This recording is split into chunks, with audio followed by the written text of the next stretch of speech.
What's good? What's good? What's good, y'all? Episode 9 plus 10. 21. Episode 21 here. 9 What's plus good? 10? That's 19, dumbass. 9 plus 10. Man, 21. Episode 21. We back here, Real Fans Podcast.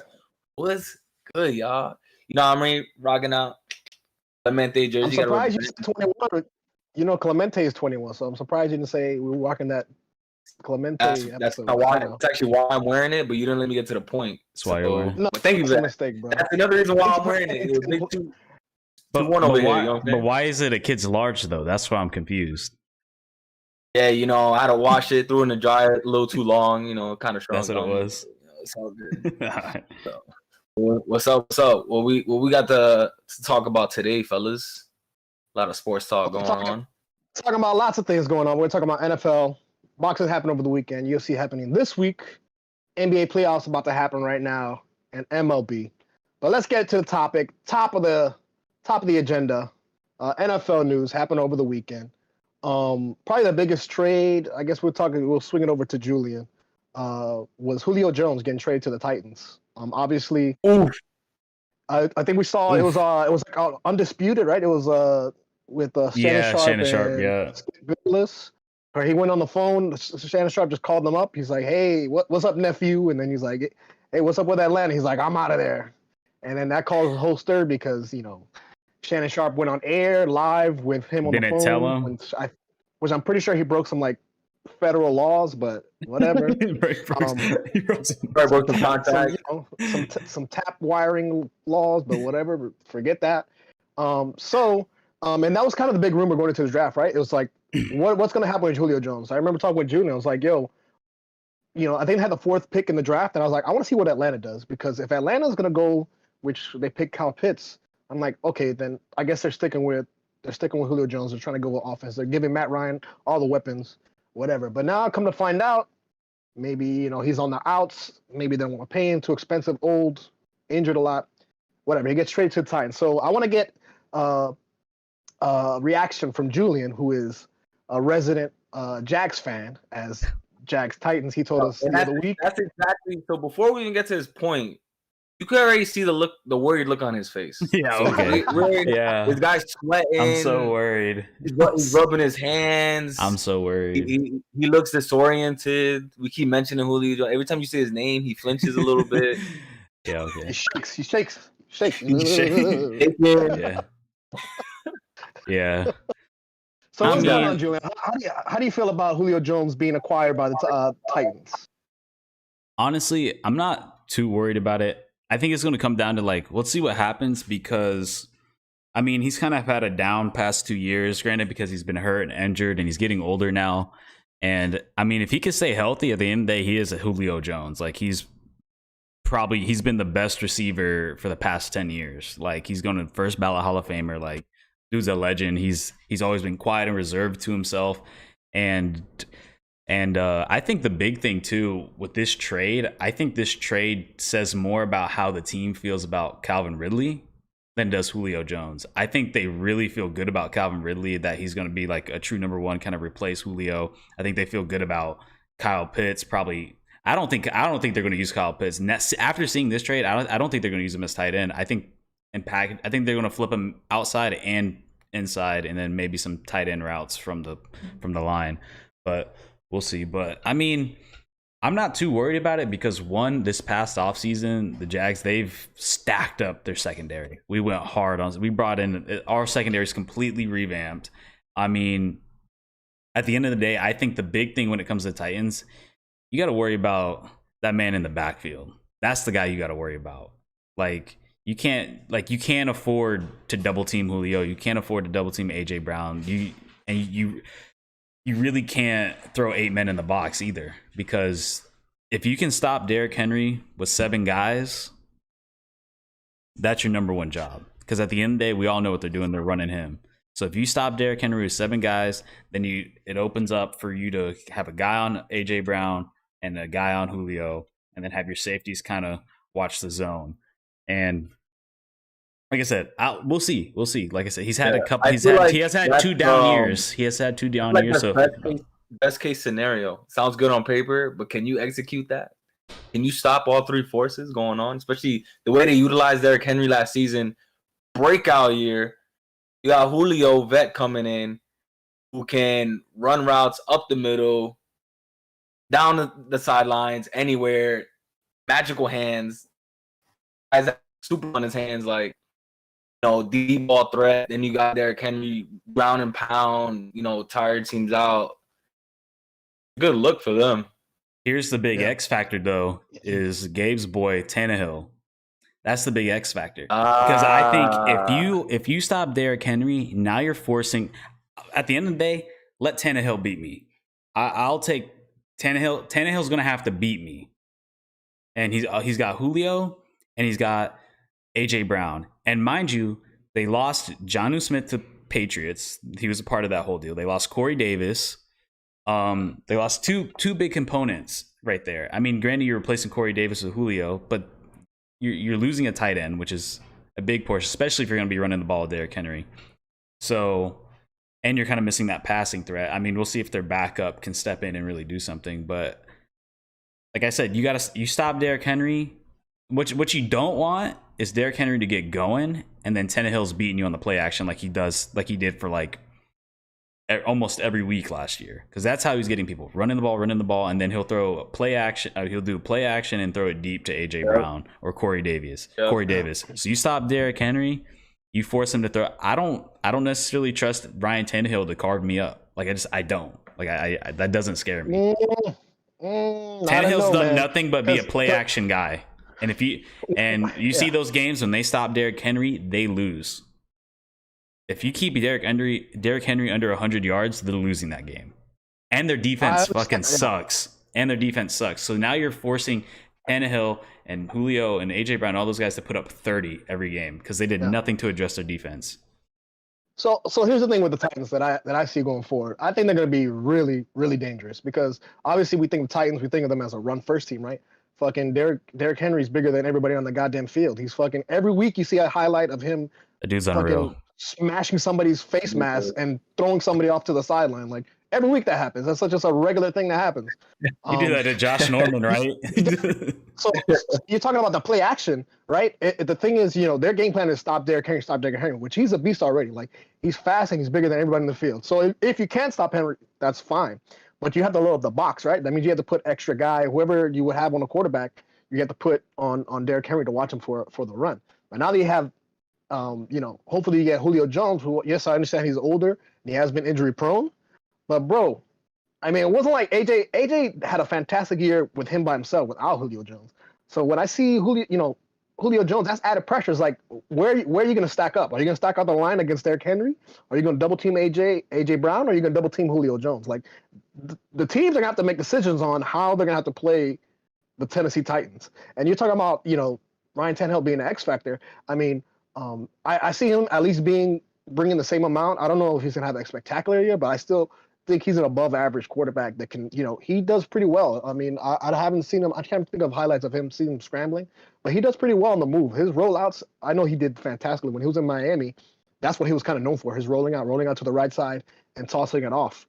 Yeah, but you're missing Jonnu Smith, and AJ Brown, but AJ Brown also had Corey Davis on the other side, which is one of the best number 2 receivers in the league. He's a really solid receiver that you had to watch out for. And then you're missing that in the middle throughout with Jonnu Smith. So it's like, realistically, they're still down a guy than that they were last year. Sure, you're upgrading maybe one position, maybe. I mean, we'll see if he ends up putting up better production than Corey Davis. But you're still missing that middle threat with Jonnu Smith. I just think by adding Julio Jones, that's a third guy that can go off. AJ Brown can go off you in a game. He'll get 100+ yards. Derrick Henry can go off on you in a game. And now you have Julio Jones, where hopefully he stays healthy. All this is barring health, because anything can happen. He can roll his ankle. Well, we'll have to see how the season pans out and see how the Titans prove himself. But we can agree that it was definitely a benefit for the team overall. So. Defense still got to hold up, man. Defense sucks. Their defense is Jags are in trouble. The Jags are in trouble. That's how I'm going to end it off. All right. Red flag. Other NFL news. We had I guess teams reporting for mandatory practices and all out there. Obviously, we've seen tape of like Tebow out there jacked up, whatever. But now came out of news out of Green Bay. Aaron Rodgers didn't show up for mandatory practice, which usually what all the players come. Julian, is this over? Is it over for Aaron Rodgers? This is the last time we've seen Aaron Rodgers in a Green Bay Packers uniform, or is he just throwing a tantrum? We'll probably see him play. Nah, that dude's out. I think he's gone. I think he's had it, bro. Because this isn't like a 1-2 year thing. I mean, this has been ongoing for like a large majority of his career. And he's even openly said that this has been happening for the past 3 to 4 years. I mean, they've gone 7 drafts with their first rounder being a defensive player. They've gave him absolutely no help. All his picks, all his supplemental like skill players have all been late round guys, and they've gotten kind of lucky with. Like you said, you have Devontae Adams, and you have Aaron Jones, and you have Robert Tonyan, who ended up kind of being got snubbed from the Pro Bowl. He was a really good tight end, but like, I mean, that's kind of all you have. His defense is lackluster. I mean, he's been treated like shit. I mean, it's ridiculous. You have arguably probably the greatest talent to ever play the quarterback position on all levels. Like, I don't know if there's a guy better at all levels than Aaron Rodgers. And you're just like, you treat him like shit. And I think he's done, bro. I think he's out of there. He takes pay cuts. No, he didn't take a pay cut. My bad. I'm thinking something else. But like, the last one he signed, they re-signed him to an extension. Yeah, and it's just like they sign nobody. They never go after free agents. When have you ever seen Green Bay make a splash in free agents or a trade? Like, they were begging for him to get Will Fuller when he came back in the middle of the season, which would have been huge for Green Bay, and they did nothing because you have nobody on the other side of Devontae Adams. I mean, you had Lazard, but he ended up getting hurt, and at the end of the day, you don't know what he's going to be. Anything can happen with that guy. He hasn't really proven himself exactly. But so yeah, man, I think he's done. I think the Jordan Love thing was crazy. I think Green Bay's preparing. They signed Blake Bortles, OG Jaguar. They and apparently Jordan Love's been playing good according to some reports, but I think that dude's out. I think he's out, and I think Denver's the most likely option. It looks like Denver's about to make another big free agent, probably grab the second largest and the first largest Green Bay free agent signing ever with Peyton Manning and now Aaron Rodgers. But I mean, and I know Gabe's going to hate this, but bro, I do not understand why Miami is not in the running to go get his ass. Like, why? I mean, there have been rumors and talks, but I just don't think there's talks about Deshaun Watson, but there no talks about Miami trying to get Aaron Rodgers. How do you not go after that fucking guy? You got Aaron Rodgers. Like, you got to go after that with the weapons and the defense, and the coaching. Yeah, bro. Listen, that's like, I feel like that's such a Miami thing. Like, in general, in all sports, they're just gonna believe in their young guys. You know what I mean? Even like, switching to the sport real quick, Miami Heat, Tyler Hill is not up for grabs, right? Your Tua, not up, not trading, not doing anything, not even to be considered for a James Harden during the time was Tyler Hero, no question. That's for a big market guy. So I'm just kind of comparing it now to the Dolphins, who not even in the conversation for even wanting him, or possibly because they believe in Tua. So, I mean, what do you got to say about that game? I kind of interrupted there, but that was just my piece on it. Well, I mean, Aaron Rodgers has been rumored. I mean, I've heard of places that he's only wanted to go to a few places, maybe, possibly. Miami has been mentioned. I don't know how true that is, because when you hear all these rumors, you never know if it's an agent talking. I don't think they're going to do it, though. Yeah, I think right now Miami's too invested in their quarterback that they have now, Tua. I think they're trying to give Tua all the excuses to not succeed. So all you have to do is succeed. So there's no other excuse other than, hey, he's just a bad pick or just a bad quarterback. I wouldn't be against it, because we had this conversation earlier. I mean, early in the year before all this Deshaun shit, like there was conversations about him coming to Miami. I'm sorry, hold on. Why is somebody calling me in the middle? How do I cancel this? Here, I'll go over. Do not disturb.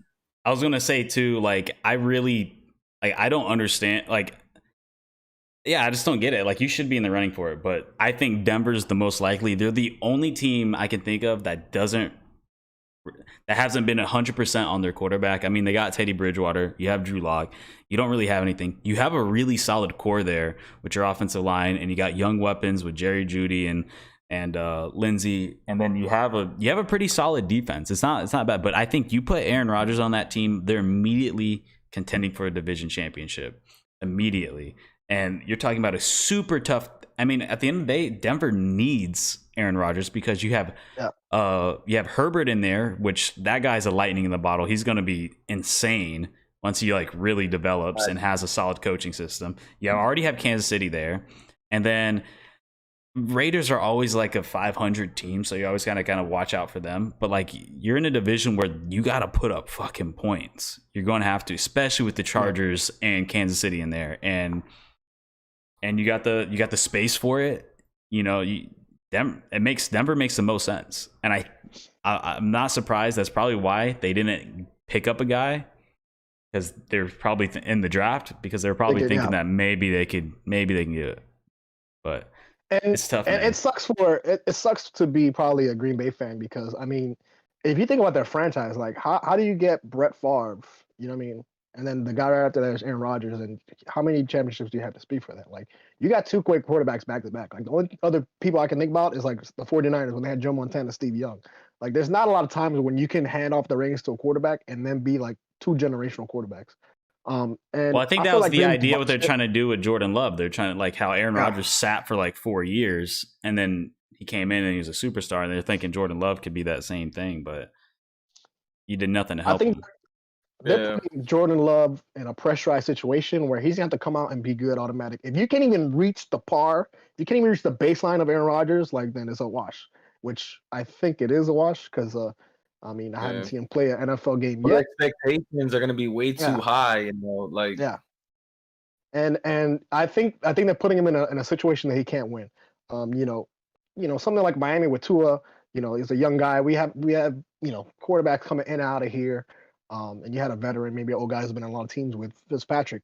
That's a different situation. But bro, do you want to be the guy coming after Aaron Rodgers? Like, you want to be the guy like, okay, Aaron Rodgers is leaving, I'm coming in next. Like, that's a lot of pressure, dog. That's a lot of pressure. And he's set up to fail too, because that team is not good. Aaron Rodgers hides a lot of flaws on that team. He hides a lot of flaws because that team is not a good team. And I was gonna say that with a great quarterback like that, you know what I mean? You move the team to the next level, even where you're not supposed to be.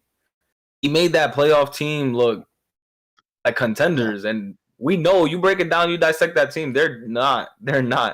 Without Aaron Rodgers, it wouldn't be where they were. Their only weapon was Devontae Adams, and he was out for a little bit.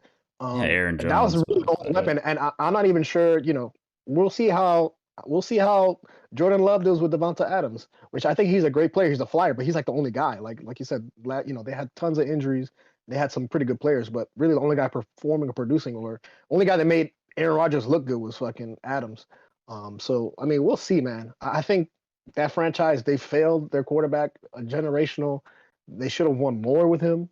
They fucking botched his career. Kind of a waste of career. Not a waste of career, because they did win one at least, but kind of like a wash, bro. Because I'm thinking like Houston, the Texans wasting like Andre Johnson's career or something. Like, it's like, man, you have Matt Stafford, like Calvin forever. Johnson in Detroit. You know what I mean? Like, it was like, yo, this guy was like fucking really good, and what do you have to speak for it? You know what I mean? Gabe, let me ask you this though: do you think Green Bay is suffering from not having a stable, like an actual owner, not stepping in there and like, yo, we need to fucking do something at all costs? Like, I think it's bad GM. I think it's the GM. Like, yeah, but do you not think, because you know Green Bay is the only team without an owner? It's owned by the city. So do you think not having that overarching owner coming in and like, no, we're gonna do what we got to do? Like Jim Irsay for the Colts is a good example, or Jerry Jones does more stuff than that. But let's say Jim Irsay is a good example. It was like with T.Y. Hilton, they were going to let T.Y. Hilton go, and Jim Irsay was like, he called up to, he was like, what is it going to take? And I think Green Bay kind of lacks from that. I think not having a true owner, business guy to come in there and be like, look, this is what's going to be done. It's kind of like this weird system where it's like you have this GM and there's really nothing above it, except maybe like football wise, there's nothing above it. And I think they kind of, I think you do need like a good, because a good owner. I mean, look at Robert Kraft. Like you need a good owner. All franchises top down, and it's like. But do you want a meddling owner? Like, okay, I understand these owners. These are billionaires. They own whatever, fucking construction companies, real estate, whatever the fuck. But do they know anything about football? Right? Just because you have an owner, does that necessarily mean they're good at making football decisions? Then they're not a good football. Then they're not a good football owner, though. But I'm talking about not having a solid owner who's willing to who understands the game and is not just like, here's your job. I'm leaving you alone. Like a guy who's actually involved, like a Robert Kraft, that's able to like go in there and like expect certain things. Well, then you got to blame the next man down, right? Because all right, you're talking about an owner, but the owner's the ones putting people in position. You're saying, okay, Green Bay's owner list. Well, you got to blame the guy who's making those draft picks, right? Because when they're in the war room, it's not all of Green Bay, it's not all of Wisconsin in the war room, right? When they're doing these drafts, you got to blame the management, whoever's making decisions to pick these guys. Like, well, who the hell's picking the GMs? I don't even know how the Green Bay works. I don't know who hires the GMs. I'm not sure. I know they have their fans like choose stuff like what happens in the stadium. They pick different things going like where parking, how much parking is going to be this year, tailgate, whatever. I know they pick on stuff like that, but I'm pretty sure that you have to blame the management, whoever's making decisions of hiring guys and signing the checks. Like you know what I mean? Those are the people making decisions. And I'm not necessarily for like owner who's just meddling around, like a Jerry Jones, trying to make all decisions. Like obviously you put people in place who know the sport more, know smarter. They're former scouts or people in video, in the video room or whatever. And you hope that the people who know the game more than you, just because you have $1 billion, like does that necessarily? But I think also football. I think you still got to be a good owner. I think there still has to be an owner because at the end of the day, you got to have. They're the ones hiring these people, and like if you're just hiring, because at the end of the day, if you're just hiring bad people, then you're a bad owner, and your team will never succeed because you're just hiring bad people. You don't know how to pick football guy. What? James Dolan, New York Knicks, James Dolan. Exactly, but that's what I'm saying. I think Green Bay possibly not having an owner might play a factor because, like, you're not having a guy that's like going in there. It's like, all right, you're not performing. You need to get the fuck out of here. We're gonna bring in this guy. We're gonna bring in even just like experiment, getting things going. I feel like to get in between. I feel like an owner will definitely have a big impact, whether it's positive or negative. Whether you have a good owner or a bad owner, they're obviously not the ones that's going to get the direct blame regardless. But in Green Bay's situation, I get what you're saying. Maybe in this situation, an owner will help, be more direct. If they were to have, and that was very involved, that would help the organization moving forward with that. But I guess that's the major news with the NFL. To kind of put on it, yeah. Go ahead, Gabe. You just finish your thought. Yeah. I was gonna say just to put a ball on that. I think Aaron Rodgers is done, man. I don't think we're gonna see him ever again in the jersey. I think they botched it. They ruined the relationship last year, and this is him just now taking his turn. Last time they sprawled Jordan Love on him. This year he sprawled that he's not happy or whatever. They wants to leave. He's out. Now he's not showing up to practice. I think he's pretty much done. This shit is over. All right, moving on from the NFL because we have plenty of time to talk about NFL. We're going to slide over to boxing because over the past weekend, we had the Logan Paul fight versus Mayweather. I did not see it at all. I think it was I saw something online saying that it was like $50 pay-per-view, and there was like at least over 1 million subscribers or people who bought the thing. I will not confirm or deny if I streamed that fight or not, but I did see it. Saw the fight. I saw absolutely nothing. Okay, I saw absolutely nothing. So you guys can fill me in. I only saw the highlights. I only saw one highlight, and maybe it'll come up because pretty much this guy got knocked out and Mayweather was holding him. But you guys tell me about the fight. How was it set up? All right, hold up real quick. What you guys thought? Let's all give a round of applause to Chad Ocho Cinco Johnson. Oh, facts. Chad Ocho Cinco Johnson. Give him a round of applause. That man lasted 4 rounds. And held his own, except for the one time he got kind of rocked. Yeah. Except the one time he got rocked and fell on the ground. Other than that, he held his own. He had his stamina up to par with the other guy. He went 4 rounds toe to toe. He held his own. At no matter how 40 years old, 40-something years old. Shout out. He's like 43. Yeah. Shout out to Chad Johnson. About eating healthy these last couple of weeks. It was definitely worth it. Because I don't think he would have lasted another round after that 4th round. But he got there. And he, in my opinion, he won 3 out of 4 rounds. Aside the fact where he got laid out on the ground for a brief second because he stood right back up. He was landing more hits. He had more impactful punches. And he was just doing his thing in there, man. He wasn't shying away. He wasn't really running around. You know what I mean? He wasn't looking to hug every 2 seconds either. The words Julian said, if I'm saying this right, I mean, he did as well as you would expect a non-boxer, a non-pro boxer at that age to do. You know what I mean? It wasn't the best fight, but, that's what you'd expect. I mean, in terms of the highest expectations going in that situation. So, yeah. A 43-year-old man who doesn't eat healthy. Like, so hey, what's the deal with this? What's the deal with Ocho versus Science? Is that something like I have no fucking idea. Okay, because I've seen him before wearing that. I don't know if this like Shaq versus whatever. The Shaq had a show. He was like fighting a lion, or Shaq versus a shark, or Shaq versus a cheetah, or whatever the fuck.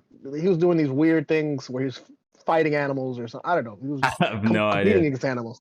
All right. Well, I saw the shirt. It says like Ocho versus Science. I'm like, is he just like? What, he's like gonna eat McDonald's and try to box some people? I don't know what the hell that was about. Bro, his Instagram bio literally says, "I lost my virginity in 2002." No way. I thought that shit was hilarious. Because I wanted to see what Ocho versus Science was, so I looked it up and I was like, "What the fuck is this dude's bio?" That was funny. Anyways, but, so that was Ocho fight. I think he got praised pretty much. People applauded him. I think I heard his speech. He was talking about you shouldn't be afraid. In life, you got to risk it to win it all. So go out there and I don't know, jump off buildings. I guess not buildings.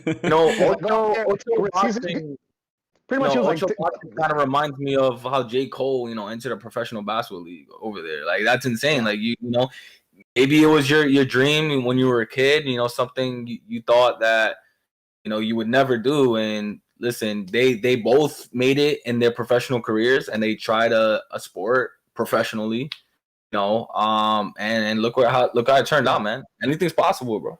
Also, people don't realize Chad Johnson he's been boxing since he's retired, like training at least. This is like obviously his first fight, but like he's actually been training for years. Like he's been going at it for a long time. But anyways, to the actual fight, another example, man. Shout out to Logan Paul for lasting 8 rounds, keeping up good stamina and actually holding his own. Hold on, good stamina? We'll get there. Go ahead, finish though. 8 rounds at like, what was it, 2.5 minutes a round? Good stamina. Bro, he didn't survive that fight. I don't care if he didn't get knocked out. He was done. He was done in the 5th round. No, he held his own. He held his own. He was putting pretty good effort towards the end. He held his own. Not very few people can last that long. That is a very long time, and a lot of people underestimate that. Yeah. As somebody who's actually sparred and stuff, like 8 rounds at 2.5 minutes is long. That is really long for somebody his size against somebody that's fast and small. Okay, cool. Listen, Gabe, you didn't see the fight. I'm sure you saw the memes and everything, or for those who haven't seen it, it was basically a hugging match. And I give him his credit. He did finish the fight, but not on the terms of what Julian's saying. He finished the fight as in he was still standing. Yes. The bell rang, he was there. The fight was over for Paul by the 5th round, meaning stamina was gone. He relied on his hugging. He could barely get his hands up. And he couldn't even throw a punch. The fight was already over. Yes, he survived. He wasn't fighting. Yeah. He wasn't defending. He was just there till the time ran out. And that's the difference. I don't agree. I mean, not to say like he was like fucking going hard, but I think you're making out to be like he was just a dead man walking. He was holding his own for what it was and what it. He did what he had to do and to make it. And even Mayweather, it wasn't like he was doing anything crazy. He would come in and out, and that was all he was doing. And for the most part, which is kind of what, to the extent, like what he's normally done, but not necessarily. But like, I think Logan Paul really held his own. I think not very few people could have done that, and a lot of people would have got rocked. Granted, he is way bigger than Mayweather, but that is a very long time, and I think he did a pretty good job for as long as he lasted. And a lot of people kind of agree with me on that. And to me, he didn't look like he was just gone. Like I've seen boxers be fucking gone, or even MMA fighters be fucking dead. he looked solid for what he is, and I think he held his own. Listen. So my question to you, because we saw the same fight. Mm. What do you think of all the hugging? What does that do for you in a fight? Gives you rest. You can't defend with your hands. You can't hold yourself up. He's literally hugging the entire time. What does that mean to you in a fight? Reasons to do that. Well, remember what I said was that last week I was like, to me, if Logan Paul wants any chance of like doing anything, his best chance is getting into the clinch. One, if a boxer's coming up onto you as close as Mayweather, which Mayweather has to because he's so small, to get up in there, land a couple shots, your job is to wrap up his arm and put your head against his chest to stop you from getting hit. Because the last thing you want is to get an uppercut straight to your jaw from that close a range. Like, so with Mayweather coming in there, that's kind of his job. Like, if he's coming at you and he's that close and you get hit with one, or even if you feel like you're about to, you got to clinch it up and then you separate, and then or you hit him while you're in the clinch. And I said that even last week. I was like, if Jake Paul wants any chance of doing anything, he has to get him in the clinch. You got to close the distance, use your strength, use your power, and you got to hit him in the body or hit him in the head. You're not gonna hit him. You're not gonna hit him from distance. Mayweather's the greatest defender in boxing to ever live. One of the greatest boxers to ever live, period, but for sure the greatest defensive boxer to ever live. And you're not going to hit him from distance. Your best shot to hitting him is to get up close, clinch, and hit. Like, that's your best shot. And Mayweather, since he had to get close, that's what happened. And there's a lot of instances where it's like, that's what you got to do. Like, that's what, if he wants a serious shot of like getting a big ass hit on him, you're not going to hit Mayweather. I think what I saw a lot of on Twitter was him throwing like haymakers where he was just going all out, he was just throwing punches and bunches. Not that it was like a concentrated fight or he was doing like combos. He was just like wailing away, wasting a lot of energy. Yeah. And obviously what we said earlier which is that, you know, Mayweather doesn't have to push the fight. Mayweather got the most to lose, if anything. His reputation, he got the most to lose. So, you know, he doesn't have to do anything. He can just sit there and move around. I saw him you know, a lot of times where he was ducking, he was getting out of the way. So, you know, Mayweather didn't have to push the fight. You know what I mean? Mayweather had everything to lose. And Logan Paul had, you know, everything to gain to try to push the fight. And obviously, it sounds like the man just got tired. Because when you're holding on to somebody, I mean, you're not that you're giving up. It's just like you're gassed out. Your gas is tanked. I mean, like I said, like not necessarily. It's a strategy. But yeah, I get it, Julian. I get what you're saying. You know what I mean? He wasn't thinking that way, brother. He wasn't thinking. That was literally the only way to win. No, I'm telling you. If you watch the press the pre-fights and all that stuff, and what they were working on, that's literally what they were talking about. His reach advantage, bro. Reach doesn't matter when it's Mayweather. It doesn't. It's Mayweather. He hugged him up every second, and it was because he was tired. He couldn't even in the first couple rounds. Listen, bro, he could barely hold his hands up. So I get it. He finished, but he didn't finish because, you know what I mean? He was doing his thing out there. Like, like I said, I've seen dead fighters. Logan Paul he did very good. We all know, listen, Mayweather isn't known for his knockouts anyways. He wasn't going for a knockout. That's not what he's known for, especially for a guy who's 30 pounds heavier than him. Whether you're an amateur or not, that means if you're going for that knockout, you're exposing yourself at any given moment for you to get knocked out. He did what he had to do. He had his heavy hits and everything. In my opinion, Mayweather wasn't going for a knockout. Again, like Gabe said, he had everything to lose. He kept the fight interesting, had some big hits here and there. But when you're really going for it, I don't think he left himself open for that knockout. He didn't really go for it. Again, he's not known for his knockout power. I don't even think he could anyways. I think he's just too big. I don't think Mayweather has enough force to even knock him out. Exactly what I'm saying. Yeah, so I didn't think the knockout was going to occur anyways. Go ahead, Gabe. I was going to say, I'm trying to think, because I did watch the McGregor fight. Did we watch the McGregor? No, I was with my cousins, with the McGregor-Mayweather fight. I saw the fight. Did I see what you did? I'm trying to think, did I see with you? I don't remember. I saw the fight, and that fight was that scorecard did not match up what actually happened. Yeah, Like I was gonna say, that was a little I bit think, of a corrupt type of thing going on there. I think I would have gave on that McGregor Mayweather fight. I would have gave McGregor at least one round. But I think McGregor held his own. How do you guys compare that fight if you remember it compared to this fight? Like, do you think that it was up to that level of like this is a UFC guy not trying to box, or this is like now a YouTuber trying to box? To Did it meet the level of entertainment or the level of this is worth the $50? Here's Jojo my thing. shaking Oh, his head. Jojo, go. Well, I mean, I'm just to answer his question directly. Was it worth it? Did it reach the hype of the McGregor? I personally do not believe it. Again, kudos to Paul. He did his thing. Height advantage, weight advantage. Obviously doesn't have the years of experience, like McGregor. McGregor's a known striker, UFC fighter. That's two completely playing fields, which I could see. Again, I just wasn't impressed with the fight overall. I just with Paul, I feel like he was just trying to survive, which he did. The goal for him, I feel like watching the fight was, let me just get through these rounds. He didn't see himself winning. That's how I felt watching the fight. He wasn't going for it. He just wanted to finish without getting knocked out. Maybe that was his intention. He got paid and everything, cool. But in any other boxing match, any competitive boxing match, the goal is like you're trying to end this guy. I think he was just trying to. Again, he's going against the greatest of all time. Yeah. I get that. But watching the fight, it was kind of clear to see an entertainment point of view, because we knew he didn't really have the capability. He was just trying to last, which didn't make it entertaining to me, because he was just trying to finish instead of trying to win. Well, to me, they're two separate things, because the Mayweather Logan Paul thing was kind of like a freak show type of thing. Like you're going there just to see the spectacle.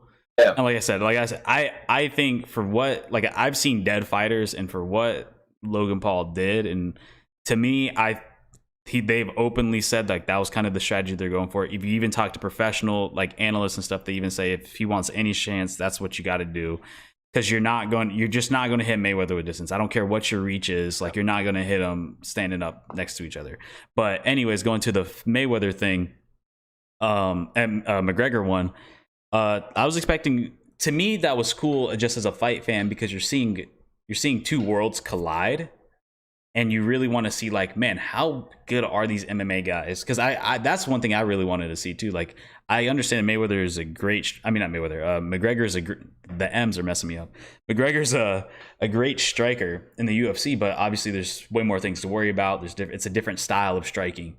But I really wanted to see what it would be like, and like McGregor was pretty good. Like he looked like a legitimate boxer, and I think to me he won 2 rounds. He clearly won one, and then the second one it was really close, and I would give the edge to him.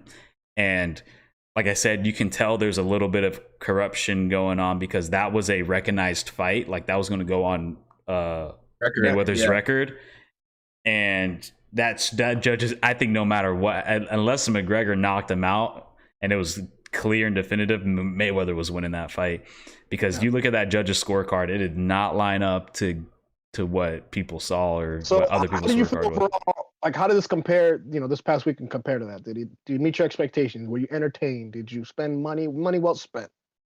I thought it was entertaining for what it was. Like I said, I like the idea of seeing like Ocho Cinco out there fighting. I like the idea of seeing Logan Paul, this massive fucking guy, going against Mayweather, because, and another end of it too, you gotta give Mayweather's credit. He's going up a guy who's like, what, 40 pounds heavier than him, like 6 feet fucking taller than him, a lot younger.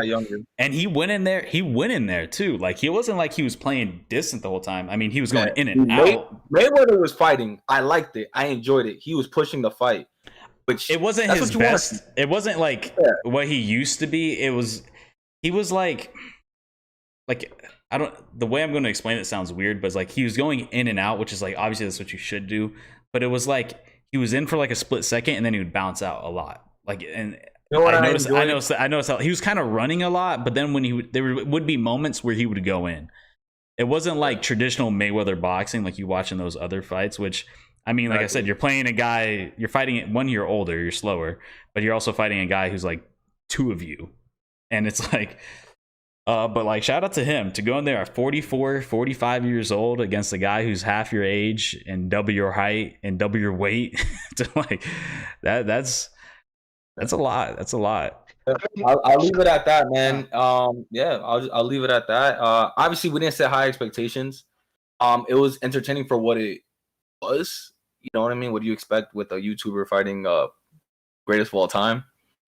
But I feel like a lot of people just wish they seen a little more action on Paul's end. And that's it. I just wish there was a little less hugging, man. But hey, if the fight's over, it is what it is, man. That's about it. You can't always get what you ask for. More hugs. It was good, man. The fight's over. Is more hugs. They made a shit ton of money. I think Paul made 20 mil, and then Mayweather made 100.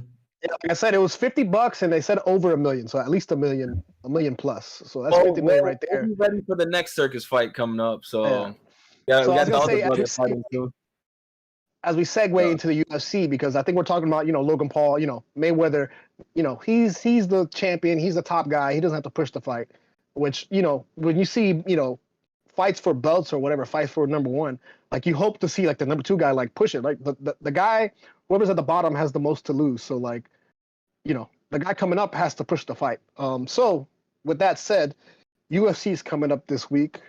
We have championship fights, big names. Adesanya, who just won the belt, right? This is his first match as a champion. Julian? No, this is his like 7th title defense. Second. Oh wait, why do I remember him getting the belt from whatever? All right, Adesanya. No, he's like, I think he's on track to beat the record for the title defense. I think it's like 7 or 8 he's at right now. Hey, you're way off. So, sorry, man. I'm not the UF expert. That's why we have the UF expert here. I know somebody's gonna yell. I'm not really an expert. Here. Right now, somebody's typing right now. That motherfucker don't know shit about UFC. I'm not an expert, but yeah. Adesanya Vittori is going on this week. Julian, you're an expert. You fill me in. Cover my ass. Tell me about this fight.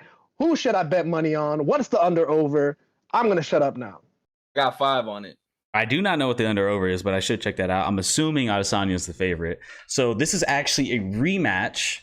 Right before Adesanya won the belt, this was a big push for Adesanya for a title fight. And this fight went to split decision. It was a razor thin, super close fight, but they ended up edging it out to Adesanya. Adesanya then goes on to win the championship and now been on the streak that he is now, except for that he currently lost to Malchuetz and light heavyweight, but he still has I still think he's tied for the longest title defense in middleweight history, which I believe it's like 7, 8, or 9. It's one of those, which I know. But it's this is a rematch, but Martin Vittori, he's actually gone on to win 5 straight fights and has been on a tear, and he's really earned his rematch and a shot at the title. He's gone through 5 fights and just like dominated. So now he's going in here with something to prove. He feels that he got cheated out of the last fight, and there's been a lot of heated disputes going on in the press conferences leading up to the fight and everything, them fighting and arguing. And apparently he didn't during one of the press conferences, Adesanya like burped on the mic or something like that, and Vittori got like super pissed and he's getting all angry. Yeah, but yeah, I think it's going to be a really, really good fight. Adesanya should win, in my opinion. I think he's the better striker. Very entertaining fighter, I would say. Yeah, I think he is the better striker. And it's going to be, honestly, this is a fight to watch. I think it's going to be a really good fight, especially seeing how the last one went was super close. This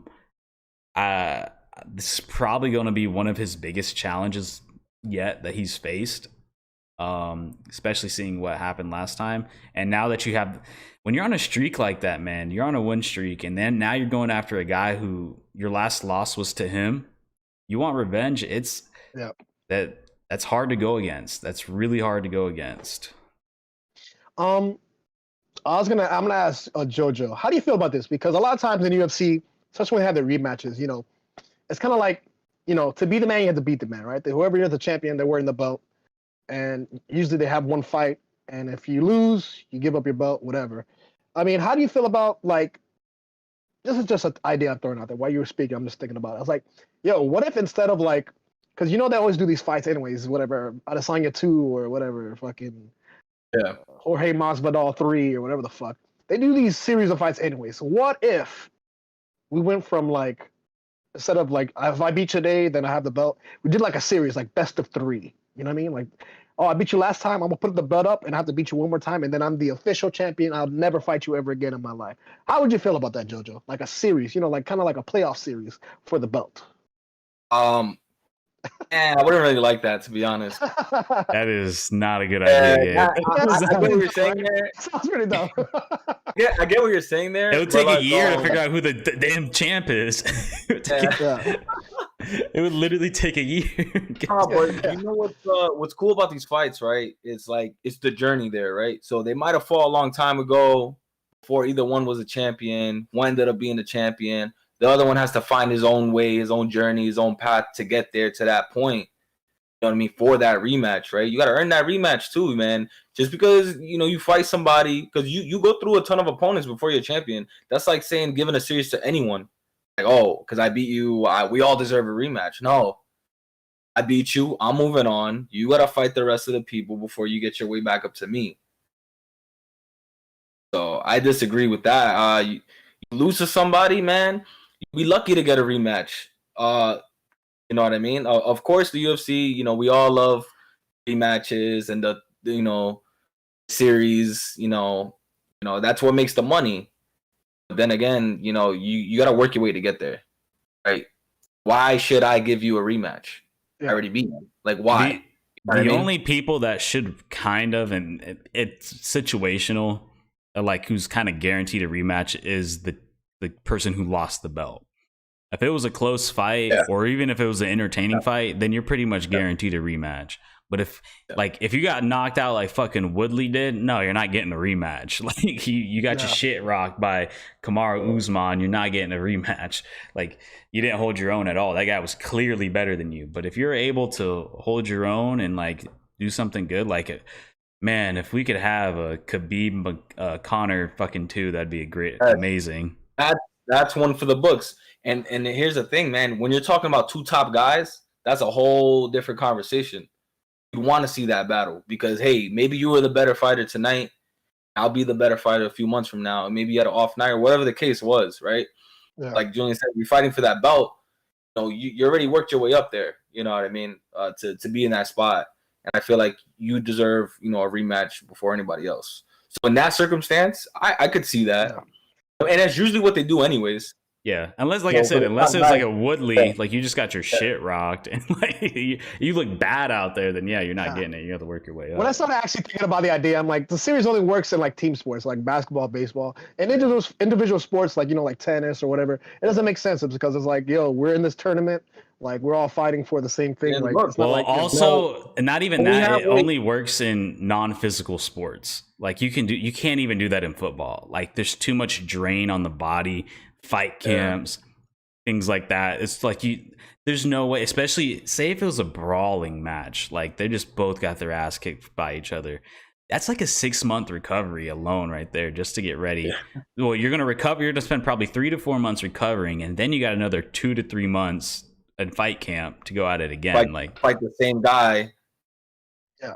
You know what I mean? But what I am excited for, since we're talking about rematches, McGregor Poirier 3. Oh, that's right. Yeah, I forgot. Yeah. That got we never talked about that. That got announced. Yep. So that is what that's a rematch I'm excited for. We were all together when we saw that fight. Does he deserve a rematch? Not necessarily, but 100%. McGregor smoked him that first one, then underestimated him, which was his fault. Because he thought he already beat him. That's closed up. Easy fight win. But McGregor's lost 3 fights in a row, man. He's lost 3 fights. I mean, outside of the Donald Cerrone fight, he's like he hasn't fought in a long time. He's lost. Like Poirier beat him, and now it's a Poirier and Gaethje should have fought each other for the belt, which the belt is still up in the air. So like they should have. To me, Poirier earned it, man. Like he earned it at the end of the day, and then McGregor has to prove himself. McGregor has to prove himself. You don't think he deserve a round 3 win? You really don't? I think eventually. I mean, so maybe not as soon, but like I don't think it should have been as soon. I think what it should have been, it should have been Poirier and Gaethje for the belt, and then Conor faces the loser of that. Okay, and then he goes for the belt. Okay, all right, that makes a little more sense. Versus, I think what's happening now is whoever wins this fight, I think, is getting a title shot.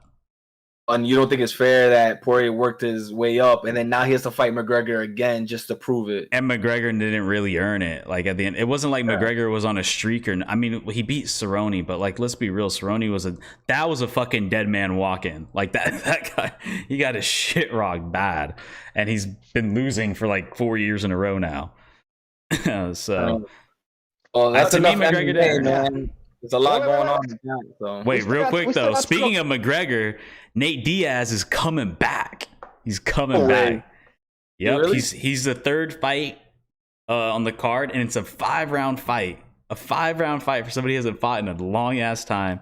He's going to face Leon Edwards, who's an absolute unit, and he's a beast and an amazing striker. But the one thing Nate Diaz has always had is stamina. You want to talk about stamina? That guy can go 5 rounds, no problem. And that's why you could definitely tell. That's why he wanted to do the 5-round fight, which is super rare to have a 5-round fight that early in the card. But it was funny. He was doing like a interview or something. Dude was smoking a joint, and it's like fights like this Saturday, and he's like smoking. That's gonna be entertaining. Where is it, Julian? Is it Las Vegas or where is it at? Phoenix. It's in Arizona. Okay, Arizona. I don't know. How do you feel about Nate Diaz? Because I know Nate Diaz can take a punch, and last time I saw him was Jorge Masvidal when he bled out or whatever. They stopped the fight. Oh yeah, it was bad. I know he can take punches in bunches. I know he just eats those shits, but like, do you actually think that he's gonna go the distance? Not a shot. 5 rounds. Not a shot. One, Leon Edwards he's no joke. He's a really good fighter. And also, man, Nate Diaz over the years, he's just been getting pounded for so long. He has so much built up scar tissue. That's what happened against Masvidal. That scar tissue, he just can't stop bleeding. He's just taking so many hits over there. And you can even see it in his face. Like you see it in his face, all the scar tissue and everything, because I feel like he's just never got to work. I can hear it when he talks. I think he was always like that even before he started fighting. But he doesn't come off like a very intelligent guy. But I think he just, man, if he cuts him one good time, I think he's going to fucking bleed out. Like I don't think it's going to be up to his own terms. I think Nate Diaz, he's such a fucking brawler, street fighter, just like he's going to keep on going no matter what. I'm calling knockout in the second round. Nate Diaz wins. Damn. Wow, he said it here, guarantee. You're gonna have some good ass odds. I'll tell you what, because it's plus 350 for Nate Diaz. I got 5. Damn, they're not even giving Nate Diaz a chance. Yeah, that Leon Edwards minus 500. Hey, somebody got to go. He has a shot, but like Leon Edwards he's pretty good. He's a good fighter. Yeah. It's gonna be interesting, but it's gonna be a striking fight. There's gonna be no takedowns on this one. It's gonna be straight striking, so it's gonna be entertaining. We shall see. I don't know if Julian gonna hit me up. I don't know if we're gonna go out and watch that. I'm down. We look forward to it. We'll hit that up later. But we have NBA playoffs going on right now. A lot of series going on. Last night, Bucks Nets. Bucks went down 2-0. They went back home to Milwaukee, hosting the Nets. Did you guys watch this game? What do you think about it? Yeah, I saw the game. Wow, so Bucks came out strong. Up 30-9 in the first quarter. I don't know what happened after that. The game was super close, the last 3 quarters. Yeah. And Nets are playing without a James Harden. 100%, we all know they needed this win. And they got the win they needed. They have a chance in the series. I don't know. I don't think so. James Harden still hasn't played. And I look at the impact of the first 2 games. Yes, they were away. But there shouldn't be at any point in time going against a team in the playoffs and you're competing for a title that you should lose by 30 points or ever be down by close to 50 points. That's just straight matchups. You're getting outplayed. You're getting outcoached. That's what happens in the playoffs. You adjust, you coach, you make adjustments. Like You know what I mean? And I feel like Milwaukee did what they had to do again this third game, just so they don't go down 3-0. Can they do it 3 more times? I don't know, man. I really don't know. But it was a good game. They got the go-ahead bucket with like 17 seconds to go with the layup. And if you saw the last possession, Brooklyn had a chance. I forgot how much time was on the clock. I don't know, maybe like 11 seconds. Last possession. That could have been the game there. Yeah. And they fumbled it. We saw the inbound. They lost the ball. Kyrie was dribbling to the side, and it was game over from there. Lucky for the Bucks, you know what I mean? Because if they had a solid shot go up, you know what I mean, that could have been game. Yeah. I was going to say, I watched the game last night. It was a close game. I mean, it was almost like 50 points at the half. But the second half, it was like kind of low scoring. I think it was like 84-87 going into the fourth quarter with like 7 minutes left or 4. You know, it was still like a low scoring game. Like you'd expect this to be, you know, as far as, and I thought that was a kind of an indictment on the Bucks because they couldn't when Giannis was out in space, when he was out there like behind the 3-point line, they're like, Giannis, shoot whatever the hell you want out there because he was bricking all of them. I feel like this series is going to fall on him. I mean, the Bucks got better, but playing against the Nets, I mean, when they got fucking 20 put on them, 30 put on them, I was like, oh my God, I picked the Bucks to win the conference. And those first 2 games were not encouraging, dog. I was like, is this going to be the whole series? You know what I mean? You know, when you come 2 big teams like that, you hope to at least split the home team. And then to get 30 put on you, I'm like, dog, this shit is all but over. So they played last night, and like I said, it was like you said, JoJo. The game was pretty close all the way. I wasn't really overly, you know, confident with the Bucks. I would say. I think the Nets, like you say, James Harden's out. We expect him to come back and to be more explosive. I think he does do well, like as far as bringing assist numbers, and I think he does improve statistically. He does improve the team when he's on the floor. But the Nets, they don't need him right now. Like the way the Nets are, the first 2 games those the first 2 games they played, fucking they don't need Harden.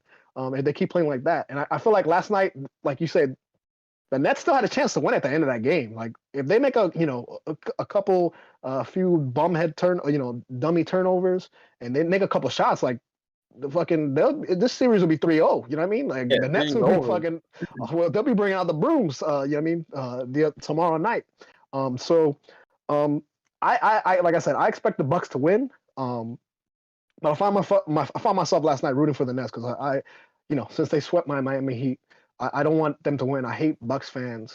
They're not as bad as Knicks fans, okay? But there's something about Giannis betraying the Godfather. You should have came from Miami. Listen, they got their revenge. They're gonna talk. Listen, bro, this is their season to talk only because they got their revenge. So past this, you're not gonna be hearing anything else.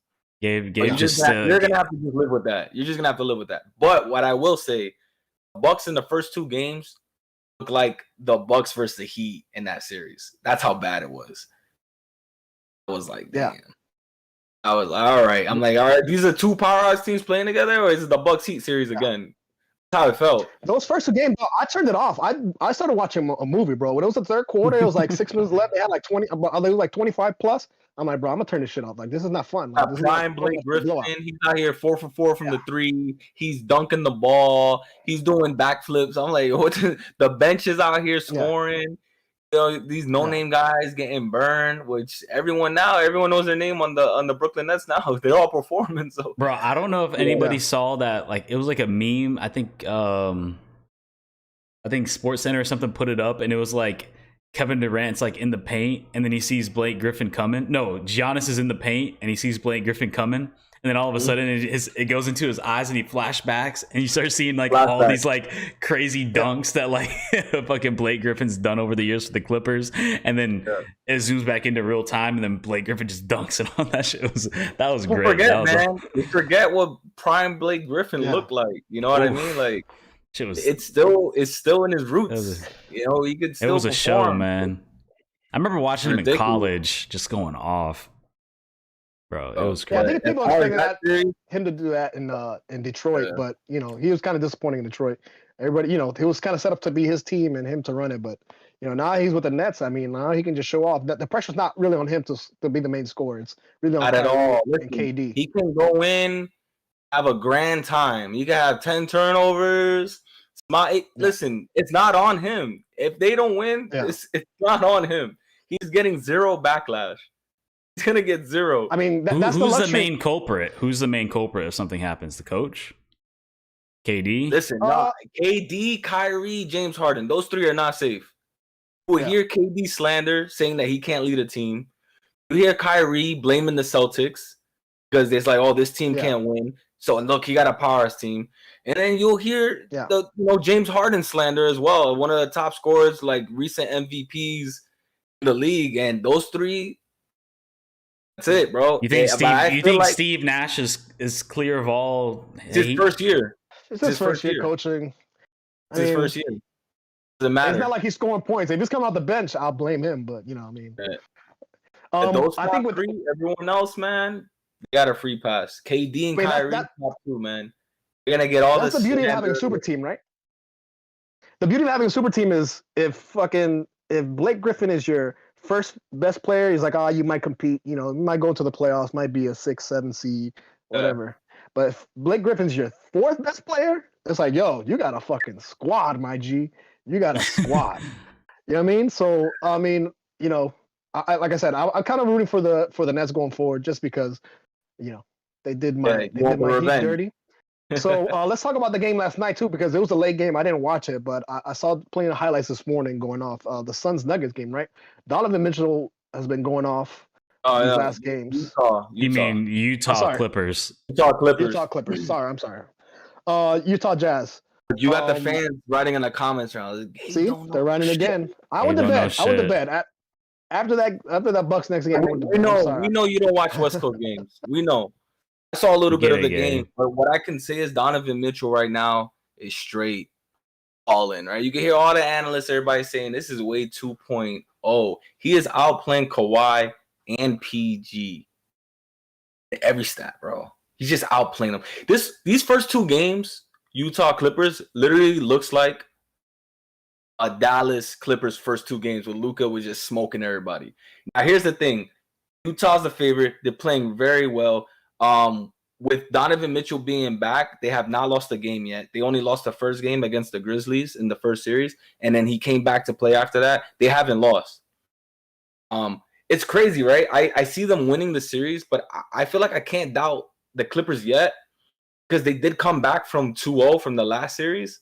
You know, they're playing an entirely different team. They got the defensive player of the year, Rudy Gobert. I was about to say I don't see them coming out. Yeah, I don't see them winning the series, but they can possibly win 2 games. It might go to 6. To me, it's not even so much like Donovan Mitchell. He's been balling, but like having Rudy Gobert is so huge for them. Like you said, defensive player of the year, by far the best defensive player in the league. The guy is a fucking monster. And then on top of that, you have like it's not even just on him. You have a whole loaded roster of just guys who can score. Well, like Joe Ingles so many going off last night too, man. Timely threes, taking it to the lane. Yeah, Clarkson, he had 24. I'm looking at the box score now. He had 24 points right there off the bench. Like he got 6th man of the year. So you got right. I believe Jordan Clarkson got 6th man of the year. So it's like Utah is no joke, man. They're good. They're good. They have the offensive firepower, and then you have Rudy Gobert who can just like pack anybody's shit who comes in there. And I get that like Nikola, Jokic won the MVP by a landslide. But man, first off, I don't know if Denver's even going to get past the Suns. But even if they were to get past the Suns, I gotta take Rudy Gobert over Jokic. Like Rudy Gobert is a fucking athlete. Like that guy, he's no joke, bro. And Jokic can't even jump on he can't jump to save his fucking life. Like yeah, I was saying, he's pretty athletic for his size. I mean, he's pretty big. I think he is deserving. I mean, he had a fantastic season. I'm not saying anything about a season. I'm talking about if they were to match up in a series. Rudy Gobert, man, that guy. I have to take back my comments I said a few podcasts ago when I was like, "Oh, the Utah Jazz are a 1 seed." Nobody care about them. Yeah. They're playing very well. You know what I mean? That video got 1,000 hits. I was like, they're kind of proving themselves. Personally, let's say we move forward, right? They get past this Clippers team, which Oh God, we're talking about the Nets getting backlash, the Power Three on not winning. If this Clipper team goes down, it's over for PG. It's over for Kawhi. That whole team. They blame Doc Rivers. It's over. They have horrible luck. Yeah. I mean, even back during those years, Chris Paul and everybody. DeAndre Jordan. Even before that. What was those years? Before that.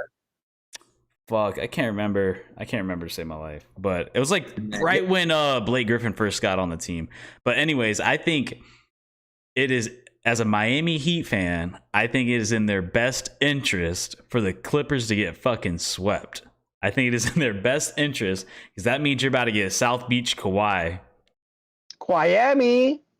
I think Gabe is rooting for Utah to pull out the fucking broom because as soon as they're swept, you know where he's going. He's going to Miami. Clippers, everyone try to say, they're going to be the next big team in LA. They're going to overshadow Lakers. It's never going to happen. You can't even get to the Western Conference Finals with whatever team you assembled, whatever super team. They tried with that Chris Paul squad. They got Chris Paul, all these players, which I know Chris Paul got injured and everything going on.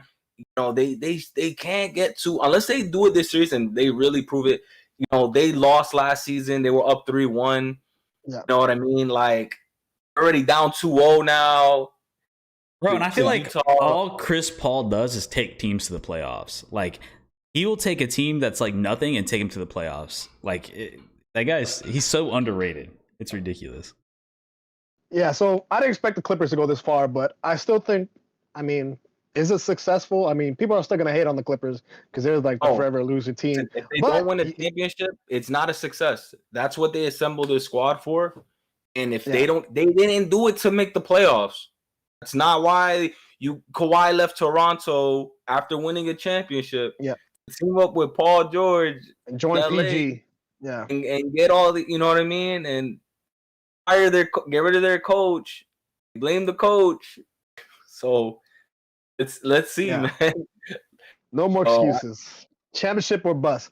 All right, so that's it for the Clippers Jazz games. I don't like the Jazz just because I don't like the Jazz fans. Not that I have anything against the team.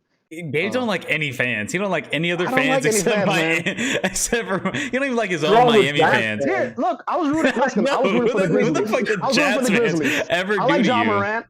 Ja Morant, they didn't make it. I was rooting for the Grizzlies, but they didn't make it out. So yeah, they had no shot, man. They had no shot. Going forward. Yeah, man, I hate Sacramento fans. I fucking hate Sacramento. Sacramento, they're nothing. They got Whiteside's not on that team anymore. Let's talk about the Suns Nuggets game. I don't know if you guys saw any of that. My team, the Suns, bro. That's my team. Calm down, bandwagon. Calm down. That's my bandwagon team. That's my bandwagon team. I am rooting for the Suns to go because Chris Paul deserves a ring. A young Devin Booker with his skill set deserves to win young. He deserves it, bro. Like, this is how you set your legacy early on with your capabilities. If he wins a ring now, man, who knows, right? That's the next generation. And Chris Paul, towards the end of his career, he deserves one. Suns, they gotta win it all, man. The Valley, man, the Valley.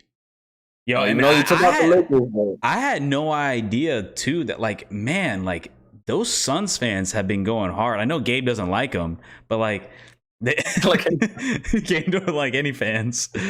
But yo, man, they're like a true 6-man on the court right now. Like they go fucking hard. They're like what Golden State fans are back in the day, a couple years ago, which I even probably currently, they just haven't been that good recently. But man, they're no joke. They're loud as it's crazy over there. Like you even see it in the stands and everything. Those guys are going hard, and rightfully so. I mean, you got a good squad right now. I'm rooting for the Suns, but I think it's going to be they're going to have a really hard time against Utah and but that's what you want to see, right? You want to see the 1 seed and the 2 seed in the West, which is supposedly the better conference. Go at it, and we're gonna, if both teams go out, they're both up 2-0 right now. That's the matchup you want to see in the Western Conference Finals. Fighting for that spot. I trust those two teams more to show up than Brooklyn. I just don't, for some reason, I just don't trust Brooklyn to show up. There's something. And it's scary because it's like you lack confidence in this super powerhouse team, which I'm not saying anything bad. It's like when you see them play, and you're just gonna be like, damn. They just, It's not you know fair. what it is? It just, for me, Not I don't, fair. it comes off lazy. Like they just like come off just like, they don't have that killer instinct that's like, shit's about like, and Here's the thing. to me, it just comes off, maybe not so much from KD. I think KD will show, but like James Harden and Kyrie, I feel like you have a hard time trusting them, and they just, Utah and Phoenix, I just have so much more to prove. They have so much, like, I just feel like they have such a good thing going that like they're both on track to be I unstoppable. feel like the Nets are just so good that it just comes off. They're playing. It's easy. They're making it look easy, like that Warriors team. Right? Yeah. You're just flying by. They're dropping points. They're destroying these. I didn't feel that way about the Warriors. Like I felt like the Warriors are just like, they just put a dagger in your heart with the 3-pointer. Like they just like every single time, versus like I get the Nets are a super powerhouse team. They're most likely going to come out of the East. But it's just like, I don't know, man. It just, I feel like having that like that serious motivation, that motivation coming out of the West, and just like that killer instinct, especially if Chris Paul's in the finals. Like, I just think that play is just going to elevate. You're going to start seeing players that just like step their game up, that were on the bench and everything like that. I think there's this aura coming from the two teams out of the West that I just don't feel that way coming out of the East. I don't know if you see what I'm saying. I think a lot of it too has to do with like the generational, right? Because I watched James Harden when he was sixth man on OKC with KD when they were young. They were supposed to do well a long time ago. 10 years ago when they were playing the OKC. Man, and now we're kind of seeing like that second wave, the guys coming behind him, the younger guys, the Goberts. You're seeing these younger kids come behind them. I understand Chris Paul obviously is an older player, but you're seeing other people step up. They're that second wave behind the guys that we know of, because we always obviously you can think KD, Harden, these guys are going to be top elite players in the league, but they're kind of older in their careers. So now we're seeing that kind of like, oh, these are the young guys behind them. Like they're trying to fucking come and fucking they're trying to come for the rings too. So I think that's kind of cool to see. I like that this year is kind of different, that we're seeing other players step up. It's like a little it's nuanced, like it's parity. It's not always the same teams go over and over and over again. Now we're seeing other talent play as well. Like I said, I was rooting for the Grizzlies, man. I like John Moran, man. I want that kid on my team, and I was kind of rooting for them. They were the underdog, my Cinderella team. They didn't make it, obviously, but I like rooting for the little guy too. To me, the West has been super entertaining to watch. Like the West has been like it's been the most enjoyable I've watched basketball in a while, was seeing what's going on in the West. Like even seeing, like, me and JoJo saw Game 7 against Mavericks and Clippers, and just seeing the heart and shit that like Luka was putting out there was just like, it was just super entertaining to watch. Even though they lost, it was like so much respect given to me for me, like that. Like the East has been kind of whatever. I don't think this is competitive, but like the West has been like a super fun to watch, and I feel like it's the first time we're getting into where we, like, in a long time, it feels like we have no idea who's coming out of the West. Like, you really don't, honestly. I really don't. Like that, and I like that. I like how you have no idea who's coming out of the West. Because look, you could be up 2-0, right? So think Suns match up with the Nuggets. It's exciting. You have literally the league MVP on the other team. You're not gonna count them out just yet. You're not gonna say Suns in 4. Like, no, it's not gonna be a sweep because you don't know. You know what I mean? Now they're going to have away games the next 2 games, and let's see how it turns out. Right now, if you go up 3-0, of course you can kind of see where the series is going. But until you see that third game, it's really unpredictable. You know what I mean? For both sides, between Utah and the Clippers, and between the Suns and the Nuggets. So you really don't know. Both teams defended home court as you should, won both games. Obviously, the other team you want to at least split. But if they can both defend and you got a 2-2 series, on both sides, now what? Who's coming out? Yeah. So now let's see. And I agree. It's very exciting. Yeah. Now to go back to the East, let's finish up with the last series that's going on currently and a game that's actually going on right now. Sixers versus Hawks. I'm going for my boy Trae Young and ATL to rise up. A-Town, rise up, because y'all about to make it to the fucking conference finals because the bum-ass Sixers aren't going to close it out like they should, like they do every single year. ATL, rise up. I don't get why people hate Trae Young. I have nothing against Trae Young. I'm not rooting for they don't. People don't hate Trae Young.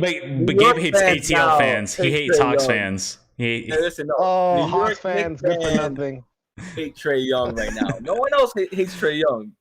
New York Knicks fans hate Trae Young. 8 million people that live in New York City. What did he do? He played villain, man. Did he like beat some New York team? Okay. No, bro. They beat the fucking Knicks, dude. He was cooking, and he was talking trash on the court. He bowed. He was doing all these gestures, knocked down a three, talking smack as he should. Yes. As he should. He was silencing the crowd. And Knicks fans, they finally made the playoffs. You got this young kid, tearing away their dreams. Of course, they're gonna hate this guy. Here's the thing. I feel like, as far as Knicks fans, they riled him up. Like, they came out saying "fuck you," like the first minute, "fuck you, Trae." That's what Trae Young. Well, listen, they came out the first minute. It wasn't even like, what are you doing? So shout out to Trae Young going out there and shutting him up. He's like, shut the fuck up. Like, I'm about to put in work on your bum ass team. Like, that hasn't been there in like 10 years, and we're about to do some shit right now. And then we're gonna take the Sixers' ass too. So, respect, bro. Jojo, how do you feel about this series? Because right now it's going on. There's about 2 minutes left in the second half. 52-45 Philly. They're playing in Atlanta. How do you feel about the series, and who do you think is going to take it away? Man, all right. Honestly, Hawks, on a very hot streak, very exciting series against the Knicks. But listen, if 76ers, man, if you don't beat this Hawks team, bro, it's embarrassing. Like, what else do you have to do to get out of the East? I will say it right now. Like Ben Simmons is one of the most overrated players in the past 5 years. He's been nothing but hyped up and has done absolutely jack shit about it. He's had some good games here or there, but he's never been as good as what people have made him out to be and hyped him up to be. Embiid, on the other hand, has been great, but he's suffered from so many injuries. It's unreal. I don't know how that guy still walks, but Ben Simmons is so fucking overrated, and I can't stand seeing his face on the internet, on TV, and it's like, this guy does not deserve any time on any camera. Yeah, he has not earned it. I think I'm going to agree with Jojo. Like, they're kind of playing for the blueprint too, right? Because there's a lot of trash talking when Jimmy Butler came to Miami. Obviously, Jimmy Butler got traded to Philly for that 1 year, and he was a free agent. So, and there was a lot of shit talking like, oh, Jimmy Butler, he'll never make it to the playoffs. He'll never see, a playoff win or whatever. So, like, I feel like Philly's playing for they're playing for their life. Obviously, they just got Doc Rivers, who failed in LA. So I think they're also kind of playing for like their blueprint. Like, if they can't make it to the playoffs again, if the last time I seen Joel Embiid in the final was with him crying to his girlfriend, like, it was a waste. It was a waste of whatever the process or whatever the hell you want to call it. So I'm not expecting Atlanta to win. They're playing pretty well right now. The series is tied 1-1, but Philly should take it. And if they don't, man, it must suck to be a Philadelphia fan. And honestly, too, this is going to be a hot take right here, but like, is Doc Rivers even really that great, man? Like, I know people's hyping up like he's the best coach in the fucking league, but like, this dude, he's riding off the coattails of the 08 to 010, from 08 to 2011 Celtics, and he's been giving super teams after that and has done nothing with them. He was given a super team in Boston. It's the only team he's had that won a championship. He leaves that to go to Los Angeles, given another super team, has done nothing. He's come over to Philly, which is the number 1 seed in the East, and has been in the top 3 for the past couple years, and still has done nothing. To me, he's been riding off the coattails of the Boston Celtics for 10 years and has done nothing to prove it. Same thing with Mike D'Antoni. Why the fuck does that guy still have a job? Like, well, I mean, he did pretty well. Wait, Mike D'Antoni? I'm thinking Thibodeau. No, Mike Dante. Yeah, Why does that guy have a job? If that was the NFL, your ass would have been out of here. Like you would have. And after his coaching with the Knicks, I'm like, this guy is never gonna get a job again. I don't know how he's been the Rockets. That's another guy. There. He's been riding off the coattails of Steve Nash, like all those years ago with the Suns. That was like 15 fucking years ago. And this guy, like I said, like I don't know what's up with basketball. These motherfuckers keep jobs forever. Like I don't get it, because if this shit was any other sport, their ass would have been fucking gone. Like I like it. So as far as your take on Doc Rivers, I'm going to kind of agree with you there, Julian. Doc Rivers, I did like him with the Celtics, but I think you're probably right. Like they probably covered up a lot for him. He hasn't really done. He's had plenty of talent. Like and he's been given other teams and has done nothing. Yeah. Like Eric Spoelstra to me is an amazing coach. He's pulled, like he's made players who weren't expected to be anything to turn into something. Whiteside. He had a really good year, ended up leaving, ended up not being that great as what we thought he would be, but he ended up being great. Like Tyler Hero, Duncan Robinson, like Ben Adebayo. Like you're bringing your homegrown players, and he's actually making them into good, solid players. And I'm so glad that Pat Riley never fell into the LeBron thing where LeBron wanted him gone. And I'm glad that Pat Riley stayed true to his guns and be like, no, we like Spoelstra. We're going to keep him. He's the coach of the future. And I'm glad that LeBron didn't end up kicking him out of town, because if that was the case, who knows where he'd be right now, and who knows where Miami would be right now. As far as like coaches in NBA that don't impress me, I'm not impressed by like Mike Budenholzer, the coach for the Bucks. He doesn't impress me. He doesn't impress me with like or catch me as like a guy who does schemes or anything. Like I feel like he's just putting his best players out there. He just claps a lot. He's a big clapper. He's a big clapper guy. I feel like Doc Rivers is a big clapper. Brad Stevens, not impressed by Brad Stevens. Now he's not the GM, right? He's the GM of the Celtics. He don't impress me that much. Everybody gives him a lot of credit, and don't impress me, dog. Probably those three coaches: Doc Rivers, Brad Stevens, Budenholzer. Not very impressed, man. I'm not very impressed. I mean, we'll see what Steve Nash I'm trying does. to catch this game tonight. I'm trying to see who's going to come out of these series. All right. So last topic. A lot of basketball to watch. Last topic. We'll get out of here on this one because it came out in MLB this past weekend. I think there was an article written in the SI about baseball pitchers, like the new cheating, whatever. And pretty much it's pitchers using like tack, right? They talked about how pitchers are using substances to help with their pitching, help them get more grip on ball, help them get more rotation per spin of the ball, help them throw harder sliders, more movement on the ball. It came out this weekend, and kind of they went around talking to different pitchers, like they asked pitchers about it. One particular they called Garrett Cole, who's a starter for the Yankees, and they asked him about it, and pretty much on camera he was like, "So what do you have to say about pitchers using tack?" And he's like, I really don't know how to answer that question. You're in a generation. You're in a certain locker room. You see certain things. You learn certain things, and it's like, what? That's the most dodgy ass fucking question that made it sound like you did that. That was the worst way to answer that. That was such a bad. They talk about how these pitchers are using like suntan lotion. They're using the resin ball, the white thing, and like rubbing it on their gum spit, and they're doing all kinds of things to get more tack on the ball.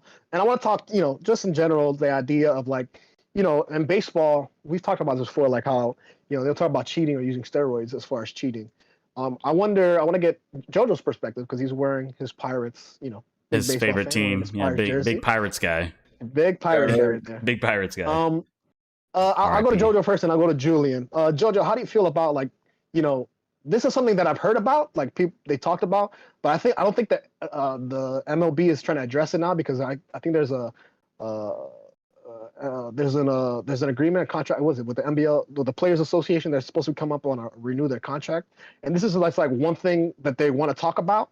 And it's been said that the MLB is investigating it. I mean, they're taking balls after games and they're just writing reports and investigating it, but they're not really coming down. They're not really trying to address pitchers like punishing a guy, 10-game suspension for attack on a ball.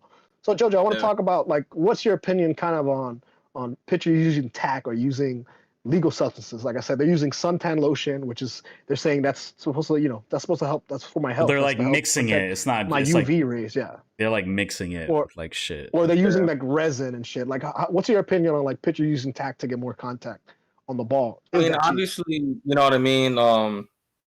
Doing it, to gain a little advantage, for these matchups. My thing is that obviously, and nothing has been approved yet, right? By MLB for a pitching standpoint. At first you'd go against it, right? Because it's against the nature of it. Like, you know what I mean?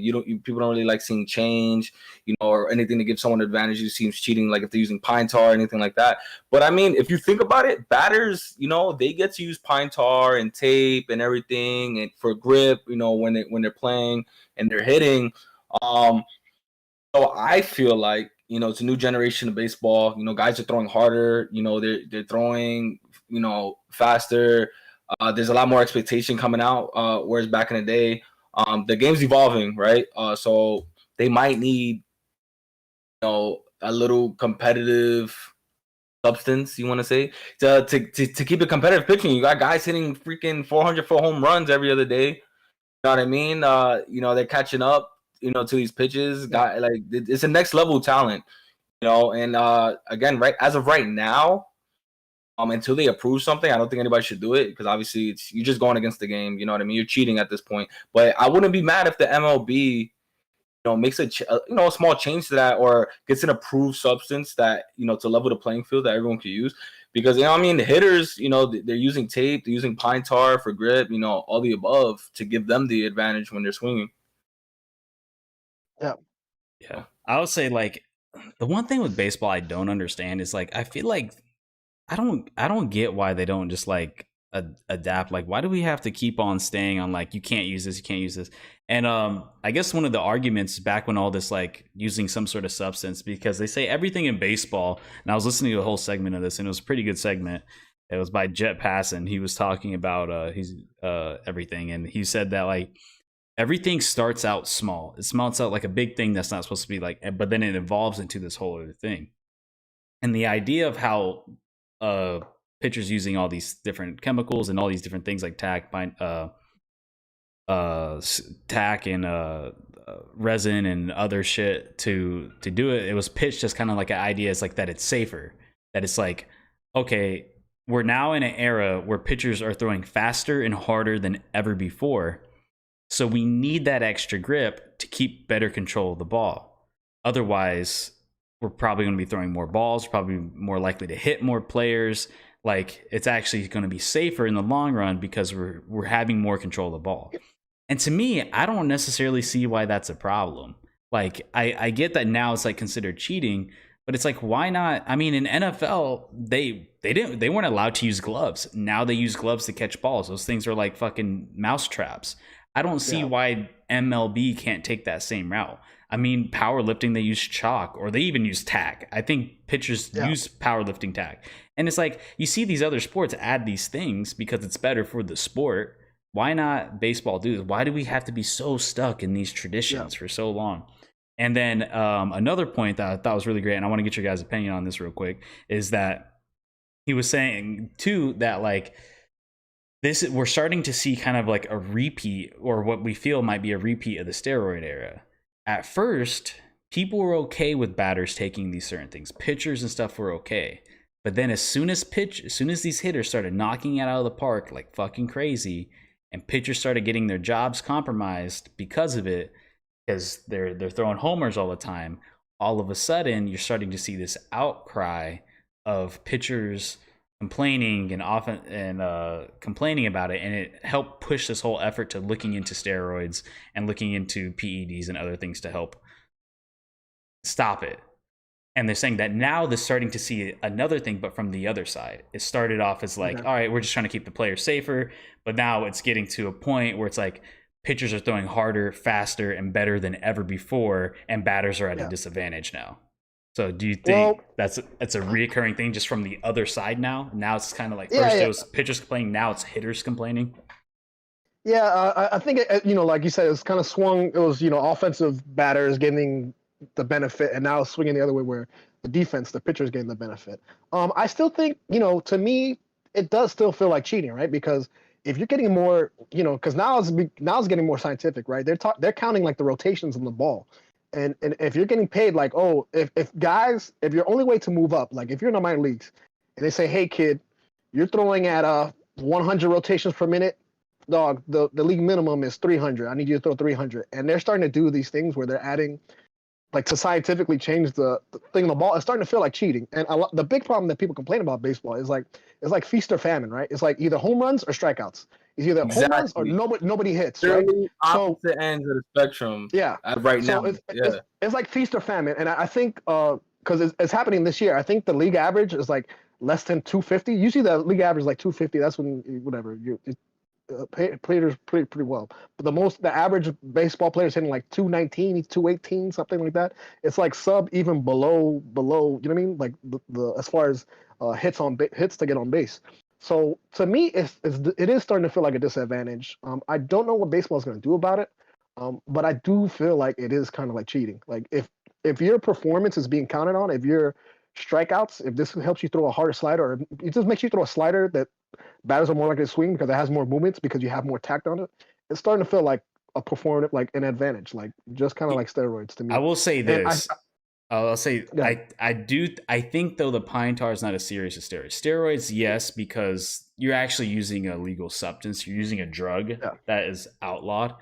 But to me, why is pine tar any different than using any other sort of substance in other sports? Like example, even something simple as like receivers having these sticky ass gloves, which for a long time you weren't allowed to, and then they allowed it. I think like so let me just talk about that. That's just one example I can think of. Yeah. Well, let me just address that because over the years they did add to baseball fields. JoJo would know this. They added nets to baseball fields because one problem was foul balls and bats getting tossed into the stands. They tell people, hey, pay attention, whatever. But one thing they were supposed to add this past, not the COVID season, the season before, they're supposed to add netting all over the line. I don't know if that's still true. I'm trying to think of Marlins Park. Did they have? I don't think Marlins Park. It was pretty far, but it wasn't. Yeah, all the way. They might have it to third base, but it's supposed to be from third base all the way to the foul line, to the home run pole. So that in that way, if you want to say safety for a batter, the batter needs more grip, so it's okay to use for a bat. That's fine, but that's not changing the ball, right? The player, you can put pine tar, but you can't put pine tar on the whole fucking bat. You can only put up to a certain amount. I think it's like 18 inches from the base, right? Jojo, am I right or wrong? It can't cross. It can't be longer than the base, the length of home plate. That's like illegal. So yes, batters have pine tar, but it's not like they can put pine tar on the whole bat. And they could argue that yes, this is a safety issue. This is a safety issue. This is a safety issue for players, a safety issue for the fans. A batter should hold his back because they're strong as hell and they're swinging hard as fuck. Yes, they need batting, but so in that way to stomp your argue, I mean, batters, that's fine, but still, like I said, like this is adding to a performative advantage to pitchers, and the only way here's what I suggest is what I see maybe possibly happening. I don't know. Maybe possibly this is just an idea I have in my head. Never heard anything or anybody say this. Maybe taking the pitcher's mound and pushing it back like a couple inches, like 4 inches, 6 inches, where it's closer to second base instead of home plate. Because right now it's in the middle, it's dead smack in the middle. It's a diamond, dead smack in the middle. Maybe if MLB pushes it back, maybe these guys are throwing 100 miles an hour now. Now I have to throw 100 miles an hour 6 inches further, making it more available for pitchers, batters to hit the ball, getting more offense and shit like that. Yeah, I guess my thing is, I feels like every other sport, you're allowed over time to evolve in things that would make the game better for the thing. So it's like, why can't baseball be touched whatsoever? Yeah. Like, no, you can't use stuff on your fingers. Like, to me, it just seems like, why not? Like I said, like I don't like. I get that it's cheating now, but I'm saying why not evolve in like. You're you're throwing 100-mile-per-hour fastball. Why can't you have something that can help you get better control of it? Like, well, so then how did you feel about Tom Brady and the Deflategate? I was gonna bring that up. Well, isn't that changing the ball, right? To get a better grip. Yeah, but that's different though. You're changing the actual ball of the thing. That's different than like him wearing gloves or him wearing something on his fingers. And also, they're going to lose that game regardless because they got fucking blown the fuck out. So the deflate game, inflated ball, it don't matter. That game was they were winning that game. But that's a little different because you're messing with the actual ball itself versus, like I said, the only thing I can think of top of my head, the best way to explain it is receivers wearing gloves. Like, to me, I don't like, it's virtually the same concept, except instead of throwing it, you're catching it. Like Peyton Manning wore a glove throwing the ball. What if you outlawed quarterbacks being able to throw the ball? Real quick, how about this? What if receivers put glue on their gloves? That's a substance. Well, you don't need to. You've seen those fucking gloves? You've seen those gloves? Those gloves are glue. And they used to. What if that were to occur? What if that was the new thing? That doesn't seem logical, though. I mean, those gloves are already extremely sticky as it is. Like, they're not like gloves like you're thinking. Those things, you can clap them in your hands. I know football gloves. I know they're sticky gloves. I understand that. But we're talking substances to give an advantage. So I'm saying if they were to do that in football, would there be a consequence for that? Or does it matter because they're already wearing gloves? I don't think it matters as much. They used to back in the day because they used to have tack on their like socks and on their pants, and they used to put it on their hands, like running backs and receivers. They used to do that, but then they outlawed it. And then football realized them having tack and having stuff on their hands makes it for more entertaining, and we got to learn to evolve. And so then they allowed players to come out with sports gloves, and due to that, now they don't use tack and stuff anymore. Now they learned that, like, all right, the game is better played with receivers having sticky gloves, and I don't think you're going to get that much of an advantage having tack on those gloves versus. I think you get more of an advantage from having bare hands with it. Yeah, I was just throwing that in. Again, still possibly give it a competitive advantage. You never know. Maybe on the fingertip there, you get a little catches here and there. Possibly, but I mean, that was a good take on that. Abe, good topic to bring up. Let's see if baseball evolves. You know what I mean? And move forward with that. And they've addressed baseballs in the past. I think just to put a bow on it, they've already addressed like the baseball launch angle. They've kind of changed the baseball now where I think it falls like 20 or 30 feet shorter. So that, they've already done things this past season to try to change to keep balls in play. So everything's not feast, like I said, feast or famine. It's home run or nothing, home run or strikeout. So we'll see as far as we'll keep track of that because that was just a story that happened this past weekend. Since we're in the middle of baseball season. But I think that's pretty much a good way to end it.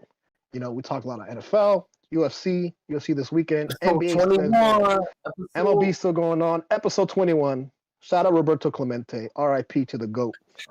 Puerto Rican King. Appreciate y'all for coming out, checking us out.